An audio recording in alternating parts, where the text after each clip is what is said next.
dirt shed show? Yeah! Cheers! And while they're still having fun in Whistler, I'm here holding things down in the shed. Let's get to it! So the Olympic mountain bike race, and what an event it was. Both men's and women's races were spectacular, and I really loved the track actually. It wasn't for everyone, but it looked really, really fun. Lots of cool elements, nice tight track. I would really have fancied to go on that myself. The race in itself, really amazing. In the women's, Linda Indergang took an amazing start, used a really superior riding ability actually to get a bit of a lead, and she had a bit of a gap for probably 2 laps, but eventually was chased down by Neff, Rissveds and Wojciechowska, and Neff in the end blew up and she was out of there. 3rd place in the end, the bronze medal went to Catherine Pendrell, just pipping her Canadian teammate Emily Batty.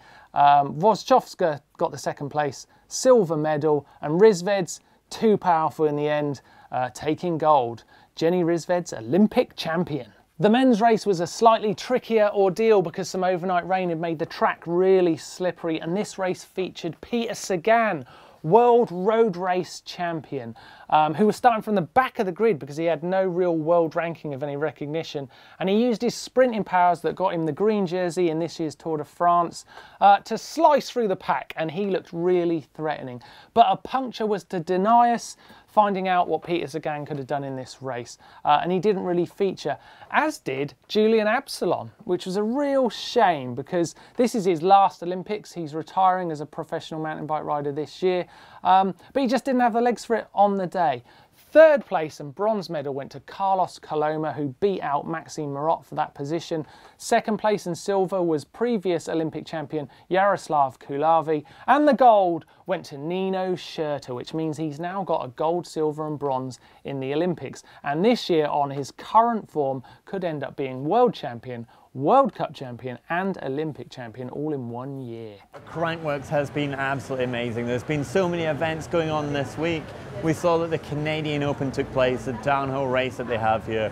One tough, rocky, long course. It was Troy Brosnan, however, who totally cleaned up. He had a massive winning margin of 3 seconds.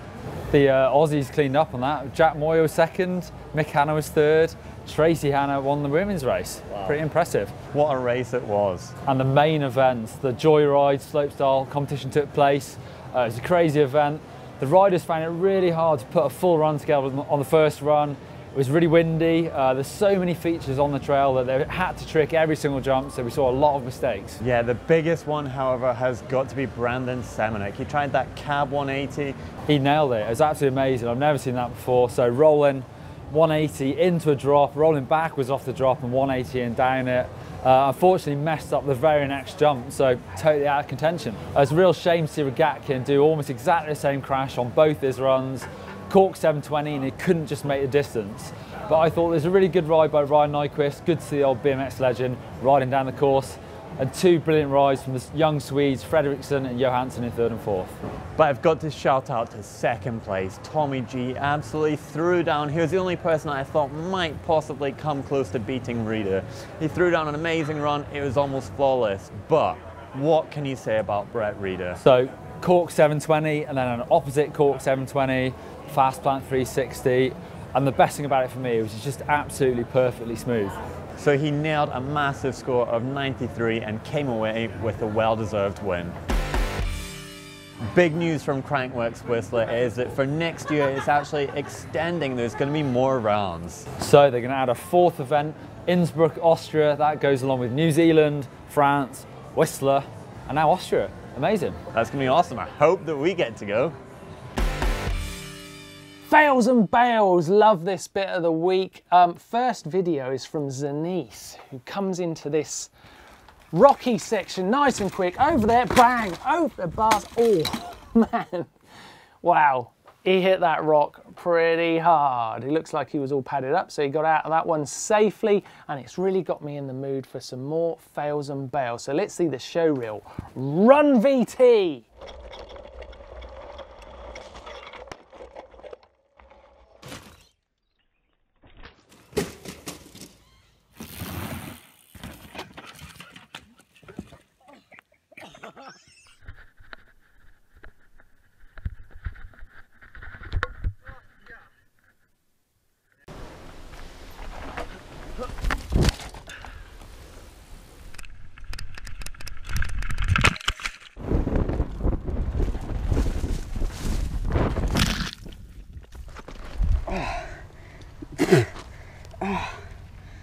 Love your fails and bails, but keep your helmet on. Don't be a donut. Stay nice and safe. If you do happen to get a fail or a bail on video, then send it in to us to dirtshed@gmbn.com. Progression session. Now check this out from Oscar in New Zealand. He's just 13 years old and this really is progression. Love seeing your progress, and if it's anything like Oscar's, we definitely want to see it. That was very, very rad. Huge, huge jump. If you're progressing and you're videoing it, then send it in to us and we'll take a look. Top comments. I've got a good one here from Sean Bolden. What do riders do when they puncture on an EWS stage, Scotty? They pretty much just rag it. You know, you can't really afford to lose any time. The time that's already been lost by the tyre, you've just got to give it all. We saw Martin Mays at the Ireland round. He actually just rode down the whole stage in his rim. Yeah, that's it. The big problem, I guess, is trying not to absolutely break your rim at the same time. So you've got to try and fix the tyre at the bottom of the stage, but keep going. Right, next one comes from Diego Chacon. Scott's head moves like one of those dog toys that people buy for their cars. Hey, you're right. Viewer edits this week, and we're starting with this one from Christian Kronberg in Finland, who's put together a nice little street video that was inspired from the How to Ride Street that Neil Donahue did recently on the GMBN channel. So take a look at this. He's got some great, he's definitely got the manuals down, that's for sure. He uses that skill a lot in this video, but he's got a nice little spot that he's found some car park spaces where you can do some street. Thanks, Christian. That was some great street riding. Thanks for sending it in. Let's move on now to this one from Plum MTB. It's called Summer Vibes, and it really is a really cool video. It's these boys out on the trails. Feels like they've got their summer holiday and they've just all gone out to have a really good ride. Some nice whips, some nice jumps. Summer Vibes, that is a nice video. Thanks, Plum MTB. It's got me in the mood. Really cool. If you've got a viewer edit you'd like to send in, then let us have it. dirtshed@gmbn.com. So the winner of last week's caption contest, which was Neil and I having a drink, is Cam Parko. And he's saying, Scott is thinking, really Neil? Another selfie. I want to finish the drink, then ride. Scott is a selfie king, not me.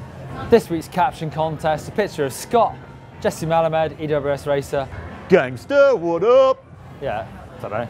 Leave your captions down below and you can win a GMBN t-shirt.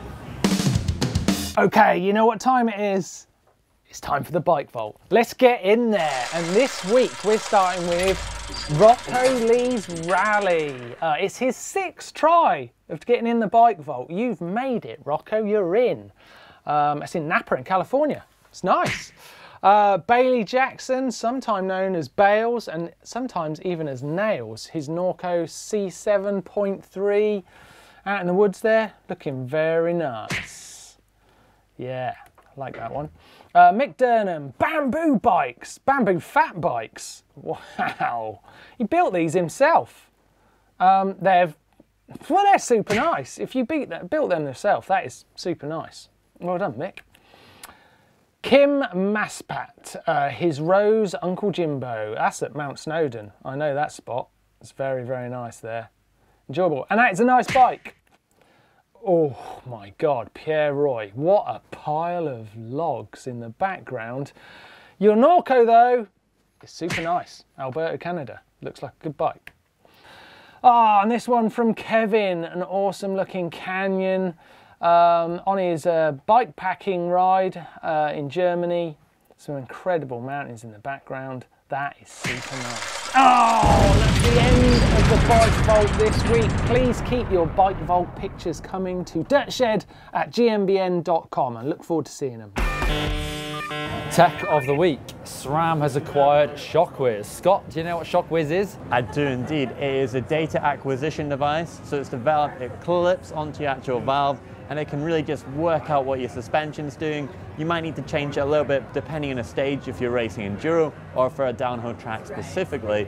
I did see that Johan Borelli and also Josh Carlson from Giant Factory Off-Road Team were using it this round of the EWS in Whistler. Clever stuff. Does that send it to your phone or something like that? Yeah, it's connected up to an app which is actually really clever and it makes it really easy for everyone to use it, and I guess in turn you can become a faster rider if your suspension and your bike is all working well together.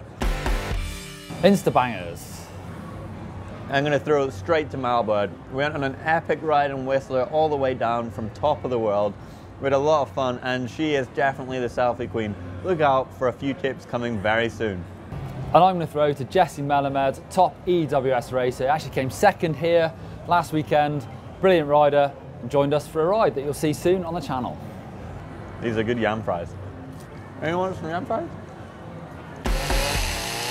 For this week's Hacks and Bodges, the first one comes from Matko. He's from Slovakia, and he's made this really cool trophy for his local race using some copper wire, some bike chain, bit of wood. Nice one. Matko looks brilliant. I have got an absolutely fantastic hack and bodge. Well, I don't know if you'd call it a hack or a bodge. It's kind of right in the middle of both. But it's from Peter, and he's actually cut the top off a Schrader valve cap, put it on his Presta valve, and then you can put your normal stock Schrader pump onto it and pump up your Presta tyres. That's really clever. I like it. Prop hack. You just chuck one of those in your bag, do that anywhere. I actually think I might use that one at some point. Keep sending your hacks and bodges to dirtshed@gmbn.com. Trail the pin the trail this week, and the first one is from Mateusz in Poland in the Pomerania region. So let's take a look. Oh, he's going in fast. Nice looking trail. Following his mate, bit of follow cam, nice berms. Oh, jumps. Oh, it's a nice trail. Looks so much fun, really flowing turns. Both these boys can really ride using all the hips and jumps to the most. High on that corner. Thanks, Mateusz. We're going to put that in the map.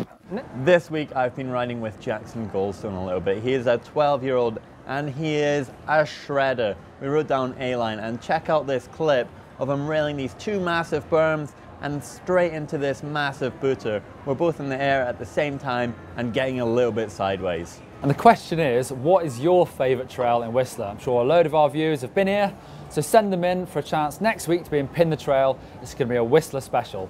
This is one we rode this week from the top of the world. What trails we ride, Scott? Top of the world to Khyber's, to middle of nowhere, to Kashmir, to Kush, and it was epic. So send your video to dirtshed@gmbn.com. This week, Martin unboxed some Smith Rover helmets, and we're giving 4 of them away. Yep, that's right. If you want to be a lucky winner, then why don't you click in the description down below, fill out the form, and you could get the chance to win them. Sweet deal.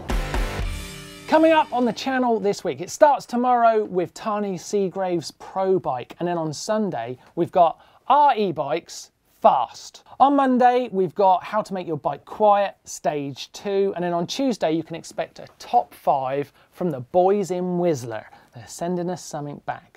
Then on Wednesday we've got how to build your confidence in jumping, and on Thursday it's Ask GMBN. Friday, of course, it's the Dirt Shed Show. We're going to see you then. So that's the last Dirt Shed from us here in Whistler. We're heading home. I don't want to go home.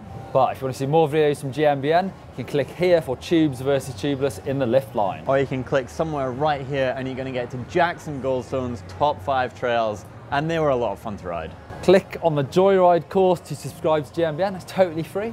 And if you enjoyed this episode of Dirt Shed Show, then thumb up like.